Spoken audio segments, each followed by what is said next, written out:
Hospital pair চ্যারিটির পক্ষে আপনারা যারা এই ভিডিওগুলি দেখছেন আপনাদের সবাইকে জানাই ধন্যবাদ। আপনারা এই হসপিটাল পেয়ার চ্যারিটির যে ভিডিওগুলি অসুস্থ শিশুদের ভিডিওগুলি দেখবেন, আপনাদের সবার কাছে রিকোয়েস্ট থাকবে সর্বপ্রথম আপনারা তাদের সুস্থতায় প্রার্থনা করবেন। যার যার ধর্মীয় স্থান থেকে আপনারা এই শিশুদের মঙ্গল কামনা করুন এবং এই ভিডিওগুলি বেশি করে শেয়ার করে দেবেন।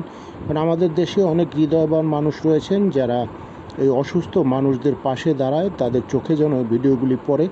আপনাদের কাছে রিকোয়েস্ট করব যে এরকম যারা অসুস্থ, অসহায়, সুবিধা বঞ্চিত শুধু শিশুরা ঢাকা এবং ঢাকার বাহিরে আমরা সবার সামনে যেন ধীরে ধীরে তাদের পাশে দাঁড়াতে পারি। রিকোয়েস্ট আপনাদের সবার কাছে, আপনারা এই ভিডিওগুলি বেশি করে শেয়ার করে দেবেন এবং তাদের সুস্থতা কামনায় যার যার ধর্মীয় স্থান থেকে আপনারা প্রার্থনা করবেন যেন তারা সবাই সুস্থ ওঠে। এবং প্রার্থনা করবেন যারা এই হসপিটালে এই শিশুদের সেবা দিচ্ছেন, ডাক্তার, নার্স যারা রয়েছেন তাদের সবাইয়ের জন্য আপনারা প্রার্থনা করবেন, দোয়া করবেন যেন তারা সবাই সুস্থ ওঠে এবং প্রার্থনা করবেন যারা সেবা দিচ্ছে তাদের সবার জন্য। ধন্যবাদ।